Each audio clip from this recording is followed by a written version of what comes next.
As-tu déjà ressenti cet épuisement étrange après avoir dit « oui » une fois de plus, cette sensation de vide qui suit chaque sourire forcé, chaque pas de problème murmuré, quand ton cœur criait « stop », tu te lèves le matin déjà fatigué, pas physiquement, émotionnellement. Car tu sais qu'aujourd'hui encore, tu vas donner, sourire, acquiescer, te plier. Tu vas être cette version lisse et accommodante de toi-même que tout le monde apprécie. Et au fond de toi, une voix murmure « Quand est-ce que ce sera mon tour ?» Tu crois que ta gentillesse est une vertu, une force qui fait de toi quelqu'un de bien. Tu t'accroches à cette identité comme à une bouée de sauvetage. Au moins, moi, je suis quelqu'un de bien. Mais si je te disais que cette même gentillesse est peut-être le poison qui détruit lentement ton essence, que cette bonté dont tu es si fier n'est qu'un masque sophistiqué qui cache ta terreur d'être rejeté, tu as confondu la gentillesse avec la bonté. Et cette confusion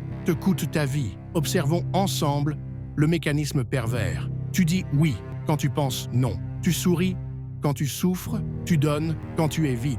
Tu écoutes les problèmes des autres quand tes propres blessures saignent en silence. Première illusion brisée, tu crois que dire oui à tout le monde te rend aimable, respecté, apprécié. Mais regarde autour de toi avec lucidité. Qui prend le plus de ton temps? Les vampires émotionnels, les manipulateurs narcissiques, ceux qui disparaissent mystérieusement quand tu as besoin d'eux. Deuxième illusion, brisée. Tu penses que ta disponibilité excessive est de la générosité. En réalité, c'est de la terreur déguisée. Terreur du conflit, terreur du rejet, terreur d'être vu comme tu es vraiment, imparfait, avec des limites, des besoins, des failles. La vérité brutale, cette gentillesse que tu affiches comme une médaille d'honneur, c'est une prison dorée que tu t'es construite, barreau par barreau, oui par oui. Tu n'es plus une personne, tu es devenu un distributeur automatique d'approbation, de validation, de services gratuits. L'ironie est cruelle, plus tu donnes,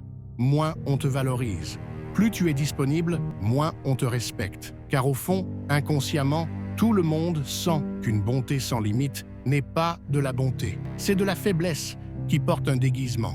Et le plus tragique, tu le sens. Tu sens ce mépris subtil dans les regards. Cette façon qu'ont les autres de tenir ta gentillesse pour acquise. Mais au lieu de comprendre le message, tu doubles la mise. Tu deviens encore plus gentil, encore plus disponible, encore plus effacé. Carl Jung, le maître incontesté de l'inconscient humain, et Friedrich Nietzsche, le philosophe qui a eu le courage de regarder l'humanité sans ses illusions consolantes, ont tous deux percé cette vérité à jour. Jung, ce chirurgien de l'âme, a passé sa vie à cartographier les territoires sombres de la psyché humaine. Il a découvert que notre gentillesse compulsive cache souvent notre ombre la plus noire, la lâcheté existentielle. Nietzsche, lui, a été encore plus radical. Il a montré que ce que nous appelons pompeusement bonté n'est souvent qu'une morale d'esclave, une faiblesse déguisée en vertu, un mécanisme de survie des faibles qui ont renoncé à leur propre puissance. Ces géants de la pensée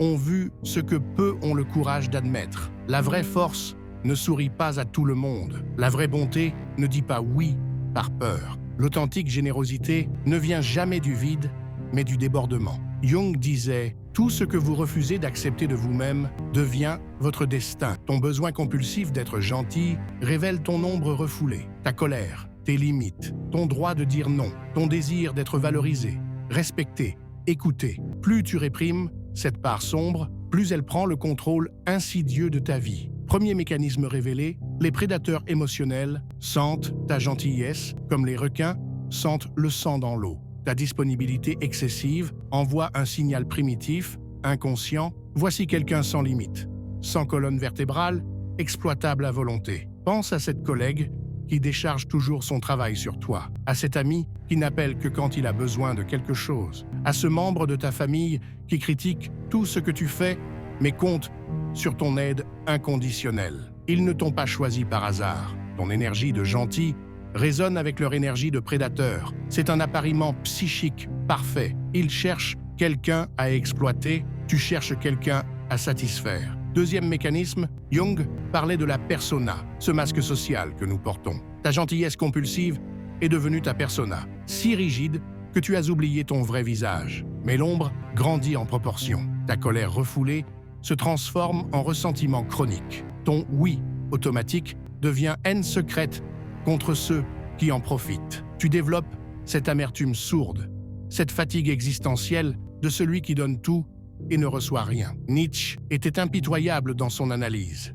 Il distinguait deux types de morale. La morale du maître, elle vient de la force, du débordement, de la joie d'exister. Le maître est bon parce qu'il peut se le permettre, parce qu'il a de la puissance en excès. Sa bonté est un cadeau qu'il fait au monde, pas une dette qu'il rembourse. La morale de l'esclave, elle vient de la faiblesse, de la peur, du calcul inconscient. L'esclave est gentil pour survivre, pour éviter les conflits, pour acheter l'amour avec son épuisement. Ta gentillesse compulsive appartient à cette seconde catégorie. Ce n'est pas un don généreux, c'est un mécanisme de survie névrotique. Tu achètes l'amour avec ton sacrifice, tu mendies l'acceptation avec ton effacement. L'analyse chirurgicale. Quand tu dis oui automatiquement, pose-toi cette question brutale. Est-ce que je dis oui par amour ou par peur, par générosité ou par terreur du conflit, par débordement de joie ou par vide existentiel? La réponse te révélera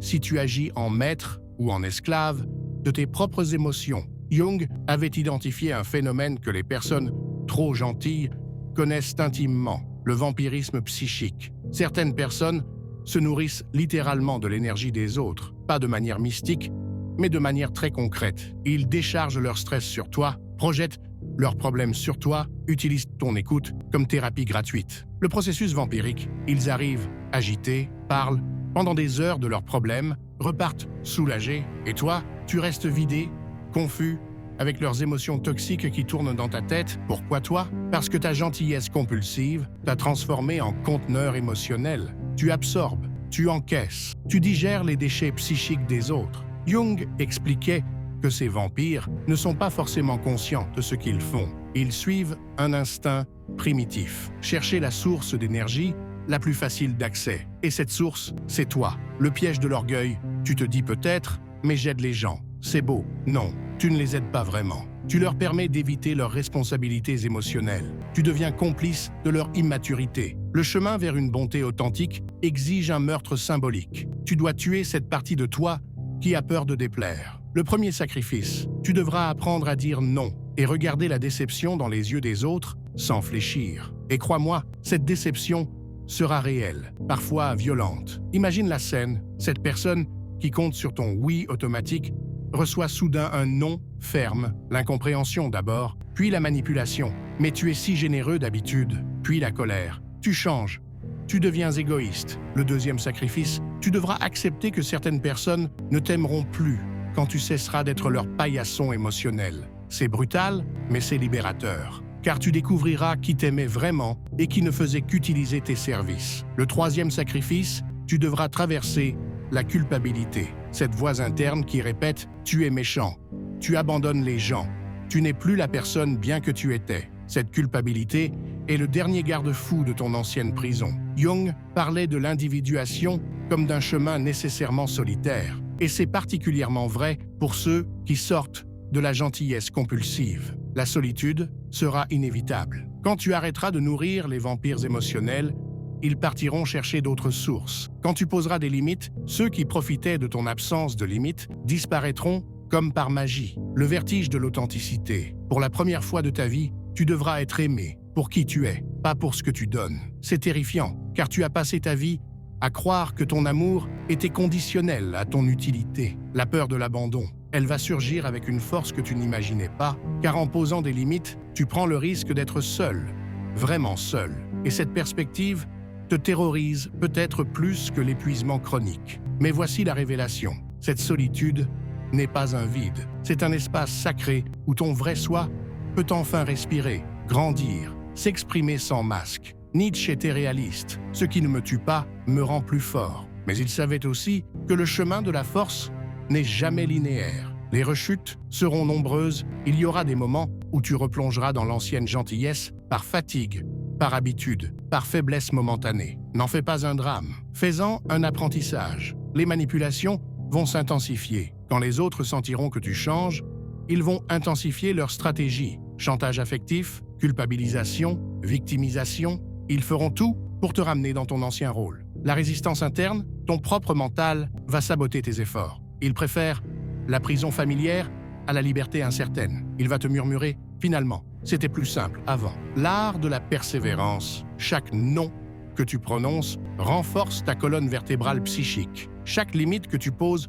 solidifie ton centre. Chaque manipulation que tu déjoues te rend plus lucide. De cette mort symbolique naîtra quelque chose de magnifique. La bonté féroce. La bonté féroce n'est pas faible. Elle choisit ses batailles avec discernement. Elle donne par amour, pas par peur. Elle aide sans s'épuiser. Elle dit oui avec enthousiasme authentique et non sans l'ombre d'une culpabilité. Sa force principale, elle ne négocie pas avec les manipulateurs. Elle ne se justifie pas quand elle pose des limites. Elle ne s'excuse pas d'exister avec ses besoins et ses désirs. Son magnétisme, les personnes authentiques, celles qui méritent vraiment ton énergie, seront attirées par cette bonté consciente comme des aimants, car elles reconnaîtront en toi ce qu'elles cherchent, quelqu'un de vrai, de solide, d'intègre. Sa générosité, paradoxalement, quand tu cesseras d'être gentil par peur, tu deviendras réellement généreux, car tu donneras depuis l'abondance, pas depuis le vide, depuis la joie, pas depuis l'obligation. Jung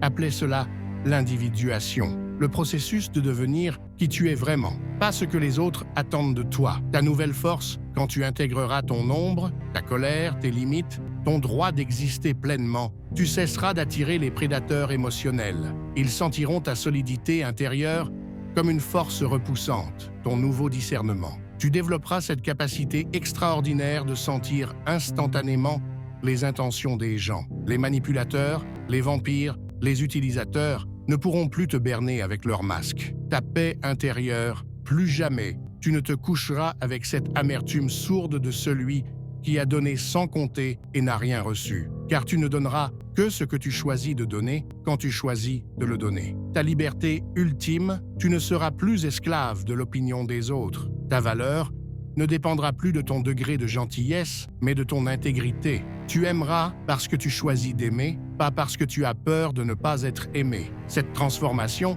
va révolutionner tous tes rapports humains, tes vraies amitiés vont s'approfondir, les personnes qui t'aimaient vraiment vont respecter tes nouvelles limites et célébrer ton authenticité retrouvée. Tes relations toxiques vont s'auto-éliminer. Les parasites émotionnels partiront d'eux-mêmes chercher des proies plus faciles. Tes relations amoureuses vont se transformer. Tu attireras des partenaires qui t'aiment pour qui tu es, pas pour ce que tu donnes. L'amour deviendra un échange équilibré, pas un sacrifice unilatéral. Ton rapport au travail va changer. Tu poseras des limites professionnelles claires. Tu ne seras plus celui qu'on surcharge parce qu'il ne sait pas dire non. Si tu es arrivé jusqu'ici, c'est que quelque chose en toi reconnaît cette vérité. Tu sens cette partie de toi qui en a assez d'être gentille par peur, d'être disponible par terreur. Ton premier acte de rébellion, commente ci-dessous « Je choisis la bonté consciente ». Pas pour me faire plaisir, mais pour déclarer à ton inconscient que le changement commence maintenant.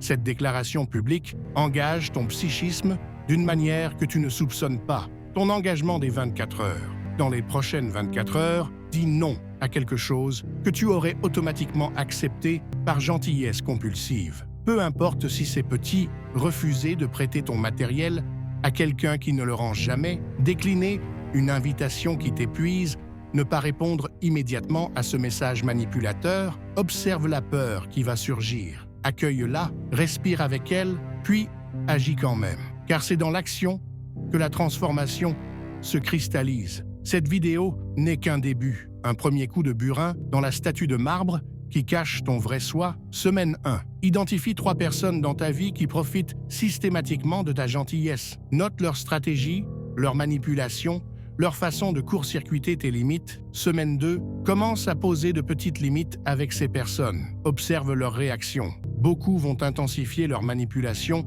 avant d'abandonner. Semaine 3. Pratique l'art de dire non sans te justifier. Non est une phrase complète. Tu n'as pas à expliquer, négocier ou t'excuser d'avoir des limites. Semaine 4. Entoure-toi de personnes qui respectent naturellement tes limites. Cherche activement des relations équilibrées où tu donnes, reçois. La prochaine révélation. Dans ma prochaine vidéo, je te révélerai les techniques précises pour développer cette bonté féroce dans tes relations les plus intimes. Comment transformer tes relations amoureuses, familiales, amicales sans tout détruire. Tu ne peux pas rester au milieu du gué. Cette connaissance que tu viens d'acquérir va changer quelque chose en toi, que tu le veuilles ou non. Soit tu retournes à ton ancienne gentillesse par peur et tu attires encore plus de prédateurs. Car maintenant, tu sauras consciemment ce qui t'arrive. Soit tu développes une bonté consciente et tu reprends enfin ton pouvoir. Le choix crucial. Veux-tu continuer à être aimé pour ce que tu donnes ou veux-tu être aimé pour qui tu es? Veux-tu rester un distributeur automatique d'amour ou veux-tu devenir un être humain entier? L'urgence existentielle. Chaque jour que tu passes dans l'ancienne gentillesse compulsive est un jour de ta vraie vie que tu perds. Tu n'as qu'une existence, une seule chance d'être authentiquement toi. Rappelle-toi la vérité ultime, les faibles sont gentils par calcul, les forts sont bons par choix, les sages savent quand donner et quand retenir. Et toi, que choisis-tu? Si cette vidéo a brisé quelque chose en toi, si elle a réveillé cette partie endormie qui aspirait à la liberté, alors partage-la. Partage-la avec quelqu'un que tu aimes et qui s'épuise dans la même gentillesse destructrice. Car libérer quelqu'un de ces chaînes invisibles, c'est peut-être le plus beau cadeau que tu puisses faire.